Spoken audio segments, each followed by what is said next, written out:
in the pending global reset. Left brain jobs will be wiped out by Google, robots, and outsourcing. The antidote is the unoutsourceable superpower of the flow state. Welcome to What the Flow, where we discuss making money easier, connecting deeper, and creating your own luck. And WTF, why we numb out, sabotage, and play small, and how to change it.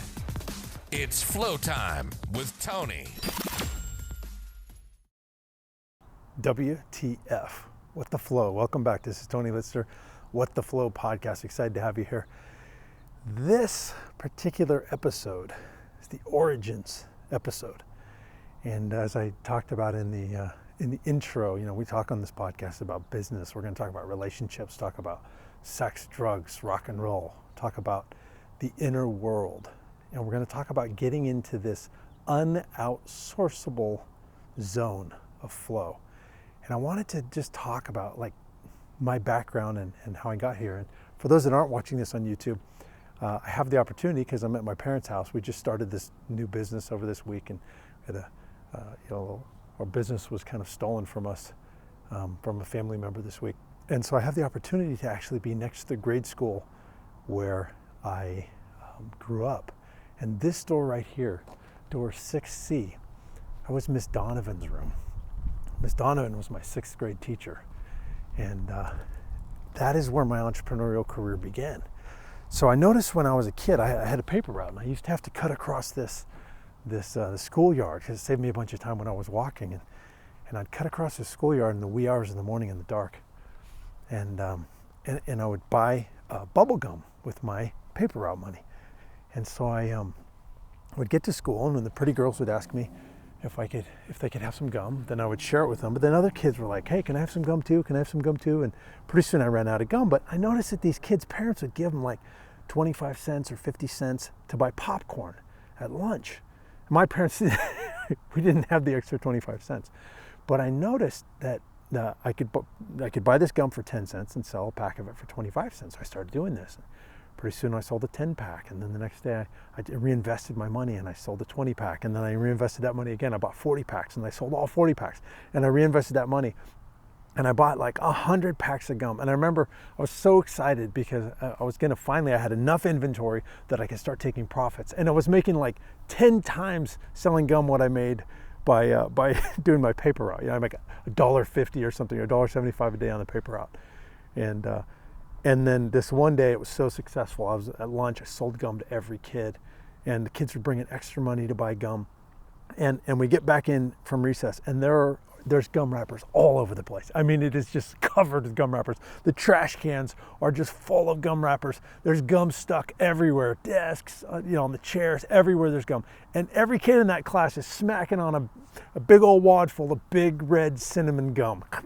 They're all chomping away.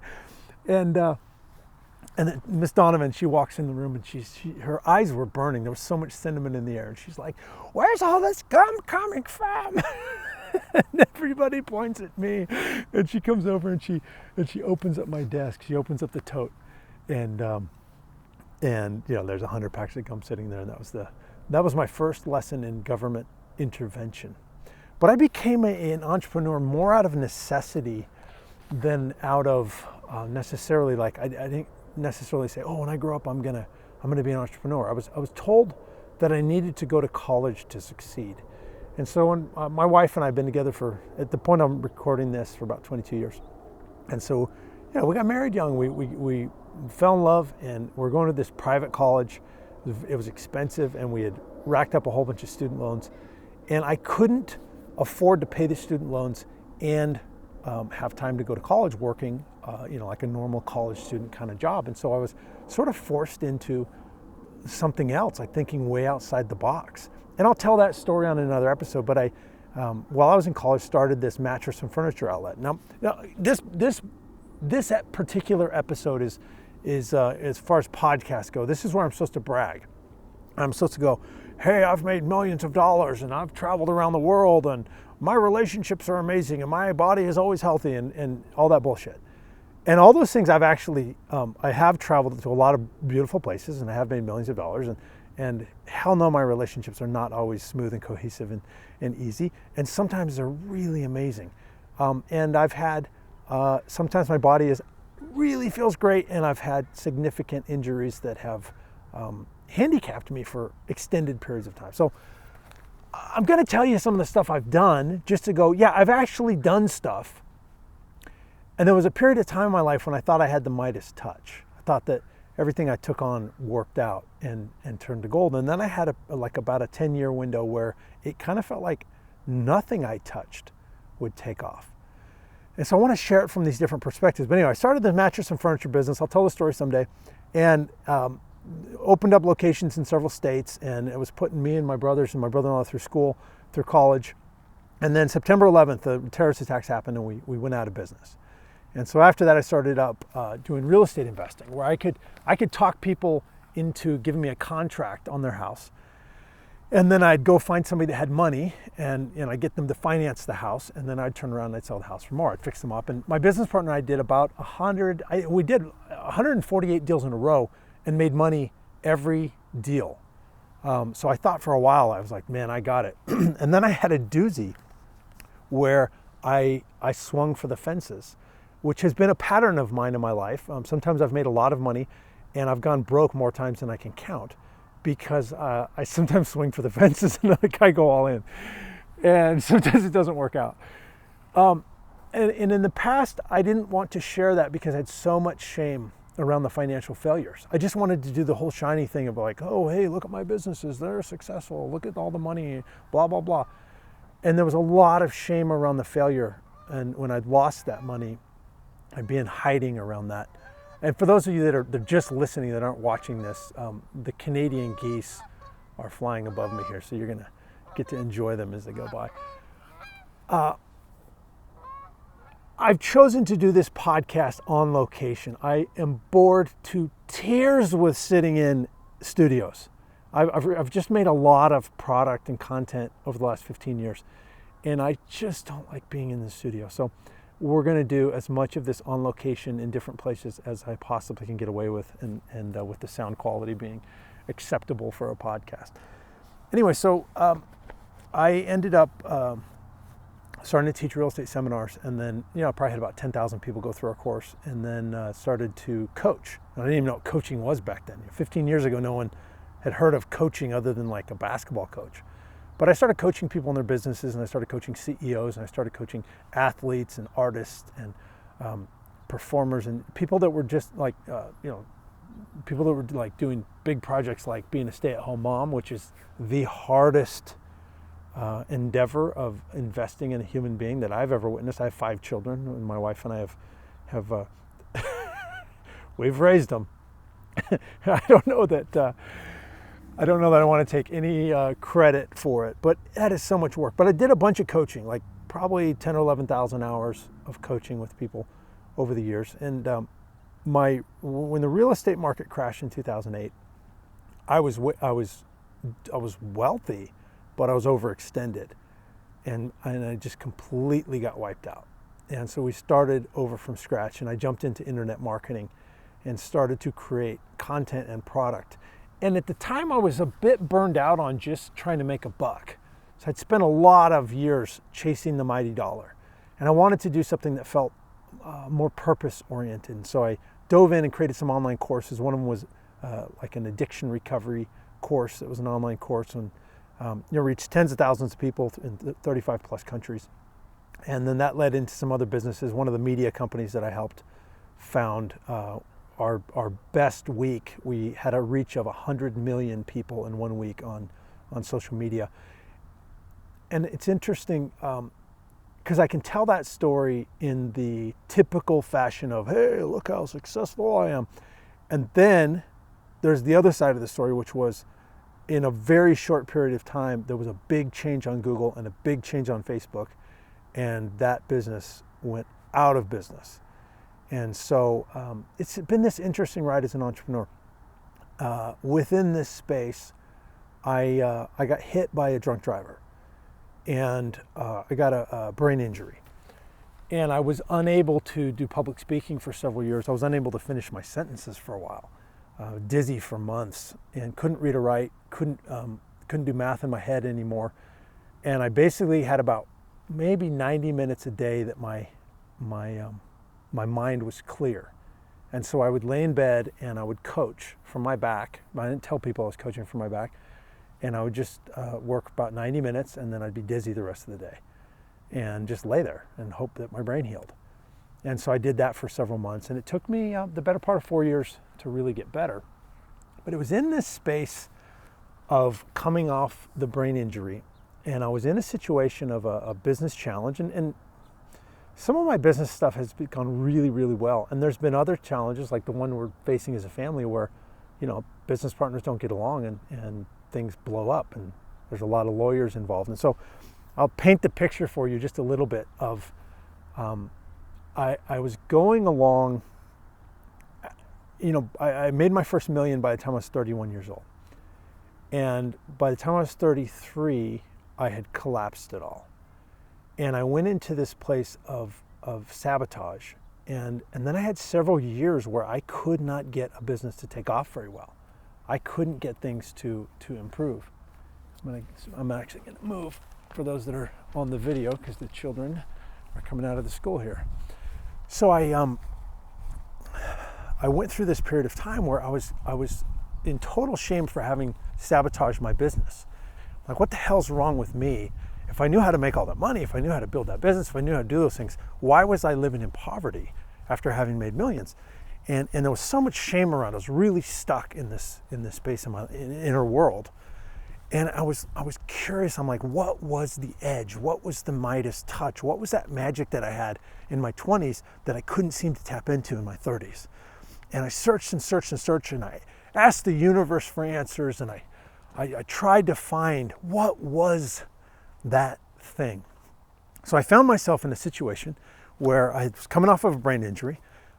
We had gotten into a conflict with a business partner, and we were in lawsuits, and we were spending sometimes 2 to 3 hours a day yelling on the phone with attorneys. So toxic. It was incredibly exhausting. And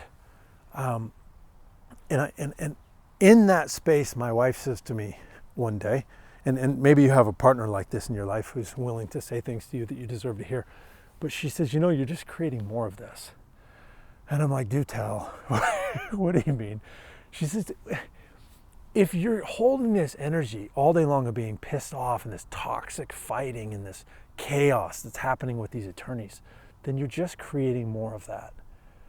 And I really started to contemplate that. And part of my process of coming out of the brain injury is I started to follow a guy named Wim Hof, and he teaches breathing methods. And I could do this breathing and my brain would come back online. And then I started doing ice water submersion. And I'd get into ice water and my brain would come back on for like 3 hours. And so I was doing all these different things, and I started to use some of these different tools. And I'll teach you some of these tools throughout the podcast, but I started to shift my state. I started to get into this peak state. And it was in a period of time where everything on the outside of me was in disarray. Everything was really chaotic and crashing, and there was just like so many threats and so much uncertainty. And I'd raised about $1 million in this business from people that trust me, and that was really weighing heavily on me of being able to pay those people back and get them their money. And there's like so much pressure, and my brain was all messed up, and I was like, there was like so much coming at me from the outside. And through this process and these tools and this getting into this flow state, I began to connect with something in me that was quiet. I could find this quiet place within me. And as I would show up in that quiet place, my business partner, he's like, dude, what's up, man? You're different. Like, what's happening? What is, what are you doing? And I'm like, well, I'm doing some of these little processes and these steps. And he goes, can we do that together? So I start doing this with him in the morning. And pretty soon our manager's like, hey, what the hell's going on with you guys? Like, you guys were freaked out before. Now you're like super calm, have things resolved. I'm sneaking into my parents' backyard to finish this podcast here. For those of you that are like, where are you going? So I But we started doing these things together, and then pretty soon our manager was getting on the phone. Pretty soon half the company was getting on the phone every morning, doing these processes together as our sort of our startup of our day. And the business began to shift because we shifted, and the things started to change. We would actually have this this thing that we would do each morning where we'd go, okay, what are we creating today? What's happening in our world, in our space? And we would declare what it was we were manifesting. We're like, okay, today I find this solution to this problem. Today we have profitability. Today we do this, we do that. Within that space, the company really transformed. We hit profitability. We were able to sell it. Everyone got paid back. Everyone made their money. And I got to call my investors and say, hey, here's your profits. Here's your principal. Thank you for trusting me. And I really attribute that to getting into the flow state.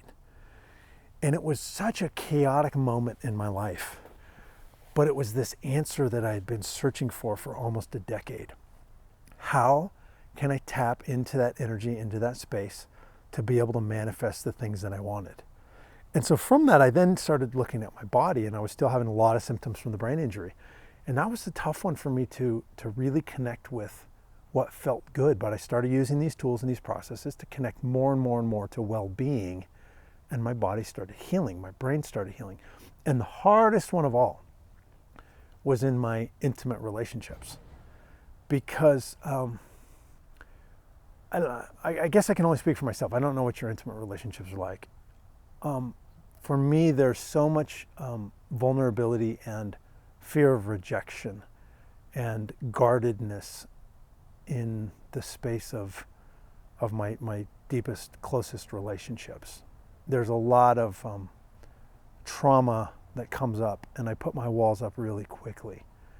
And so, my soul partner, my wife, we'd been together for, I don't know how many years at that point, but it had been a lot of years, a couple of decades.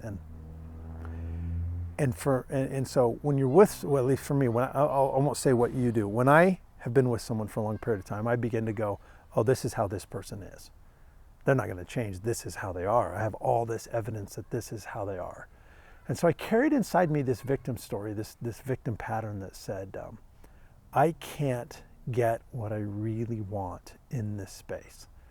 And I encourage you, and you're going to hear me talk about this throughout these different podcast episodes, but I encourage you to really explore what are your victim patterns, where we get into these emotional patterns that keep us stuck, that keep us from actually experiencing what we want to experience, what we really want more of. And so mine, big time, this one shows up for me often in my life, is this space of getting kind of emotionally stuck and going, I can't have what I really want. And it often shows up when a lot of beautiful things are happening, like a lot of great things happening on the outside of me, but inside it's like, well, it's not quite good enough. It's not, exactly how it ought to be. And so I get stuck in that energy. For me to envision and really connect with, and use the tools that I'm going to teach you. And I know I'm not teaching you the tools on this, because this one's really just about, I want you to kind of get an idea of where I come from in this. I'll teach you the tools in other podcasts and other tools and programs that we'll make available for you. But I started to do these tools in the area of the relationship. And that was by far the hardest, because I had so much internal evidence around my victim story that couldn't transform the way I wanted it to. And it was really interesting. I started to practice this, and after a couple of months of practicing it in the area of my closest relationships, I started to have connected experiences that were really, really deeply profound and beautiful. And I didn't think that I could change it in that area. Like for me, the making money piece, it's like, okay, making money, once you figure out the skills of making money and the game of making money, it's pretty predictable. Does it always work? No, but if you do the right thing enough times, either your business isn't working if it's not working, or you're not doing the right thing the right way. Making money is kind of easy as far as the game goes. Our physical health, if we follow certain rules, it can be predictable, right? We can get predictable results. Can we always get exactly what we want? No, of course not. Can we, like make my hair stop turning gray? I haven't figured out that one yet. there's things that are going on, but we can make headway, we can improve those situations. But for me, the intimate relationships have been where there's another person involved. There's another human being that has a background and patterns and trauma and pain and all the different things they have. And so it's not something that's as predictable. But it really was, it kind of felt miraculous to me to experience the connection that I didn't think was available. And I sort of feel like I want to make my little disclaimer here. When I got into the sort of the public eye and I started teaching seminars and I started producing product and doing online marketing, all that stuff, I allowed myself, and I didn't really understand it at the time of what was happening, but I allowed myself to be put on a certain pedestal that I had my shit together. And then, I grew up in a family where facade maintenance was really important. I was fifth generation of a fundamentalist religious background, and there was some beautiful things that were there around family and tribe, and there was some incredibly toxic and deeply destructive teachings and modeling and things that took place as well. That it's been an interesting process of unraveling some of those toxic ideas and toxic beliefs and patterns. But within this, my grandmother had broken her back when she was about 38 years old. I think she had 8 kids. I would count them right now, but I'm doing a podcast, so I don't want to use that part of my brain. So here was grandmother with these 8 kids. The oldest was like 15 or 16 years old, and the youngest was 2 or 3. And back then, the remedy for a broken back was they would tie sandbags to someone's legs and drape the sandbags over the edge of the bed, and the person would just lay there and let their back get pulled straight. Like, that was the best technology they had. So they put her in traction. They tied the bags to her legs and gave her morphine and put her in bed, and she got hooked on the morphine. And there was incredible chaos in their home growing up. And they had to get help from their church for food. And it was funny, my granddad was a Kirby vacuum cleaner salesman. So he would sell vacuums door to door, and he was the best salesman in his entire region for Kirby vacuum cleaners. And so the owner of the company was going to come through the town where they lived, and he wanted to meet him. So it was like this big honor, but their furniture was just crap because they were so poor because of all the medical bills. And so they went, they took all the money they had, and they bought living room furniture with it. So there's beautiful living room furniture. Owner of the company swings through. He comes in, he visits them for 30 minutes, sits in the living room, shakes his hand, talks to him, gets up and leaves. And then they didn't have any money for food. So then they had to get food from their church. And then to add to the facade, my granddad had co-signed on a Mustang convertible for one of his employees, and then the guy bailed, and so then they had this beautiful Mustang and this beautiful furniture. So that on the front of the facade, everything looked great, and behind it was chaos and a lot of trauma, some really difficult situations happening, and so my uncle, his job as a little boy was to take the cans of food that they got from their church and cut the labels off and burn the labels so that no one could see that they were getting help from their church. And that was sort of like the generational patterning of act like everything is fine. And coupling in with that, the religion background of don't really say, this was kind of the message I got, like, you have these certain ways that you should be, and these certain ways please God or please leaders or please somebody else. And those are the answers you should have, and those are the ways that you should be and you should look. And for me, it was like all the thoughts I had seemed to be wrong. Like my thoughts about money seemed to be wrong. My thoughts about anger seemed to be wrong. My thoughts about sex seemed to be wrong. Like everything about who I actually was as a being was the wrong way. And so I learned how to bullshit and put on this facade and say the right answers. And then I did a ton of personal development. And there's a real toxic problem in personal development, particularly among us teachers of personal development. And it's this idea that to be a teacher, you have to have it all figured out, which is so contrary to the truth of the path of learning. Like the nature of the brain is that whenever we're at the cutting edge of our life, it's going to be chaos. It's uncertainty. Our brain is going to create all kinds of resistance. And so for us to grow, we have to have parts of our life in chaos. And so this idea that the teacher is going to somehow have it together, that if they're the teacher of the relationship, then the relationships must always be happy, is so contrary to the truth of relationships. Because to reach the deepest levels of intimacy, we have to tear down the facade. And tearing down the facade is a part of us dying. A part of us has to die for us to live at the next level. We have to tear down these beliefs and replace these beliefs, and it's incredibly chaotic. And so there's this problem among us teachers that we allow ourselves, or we perpetuate pedestals that we somehow have the answers and we somehow have it together in all these areas of our life. And it's not the way it is. And I'm saying this from me on my own journey, and I'm saying it because I've done a lot of coaching for people that have big national platforms. And I'm the coach behind the scenes for the shit show that happens in their life. So this is all my long-winded way of saying, this is my big old disclaimer. So when I started teaching seminars at the age of 27 and producing programs at the age of 27, and I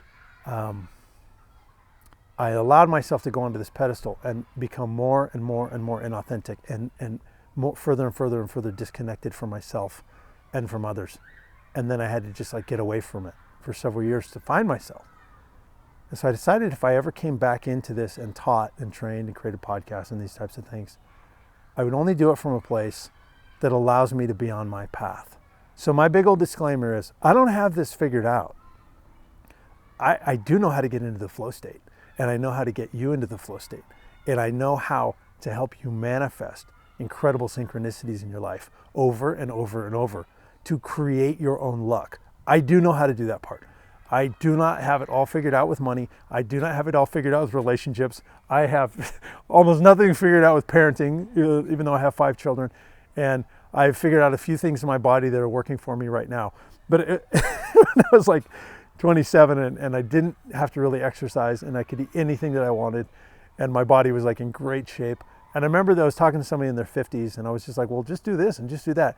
And they're like, uh-huh. And at 27, I'm like, what's their problem? And now I'm a little older, I'm like, and maybe I just had like genetics on my side and young age on my side. So in saying all this, I'm gonna show up in this space on my path and I'm gonna share some stuff with you that's worked. And go try it out. Go test it, go sample it, see what works for you. And see, if it works, use it. And if it doesn't, let it go. And move forward. So this is kind of like where I'm coming from. I want to share with you these tools. It's been a fun, interesting, sometimes horrifically painful ride so far in my journey of being human, and I'm excited and honored to share it with you.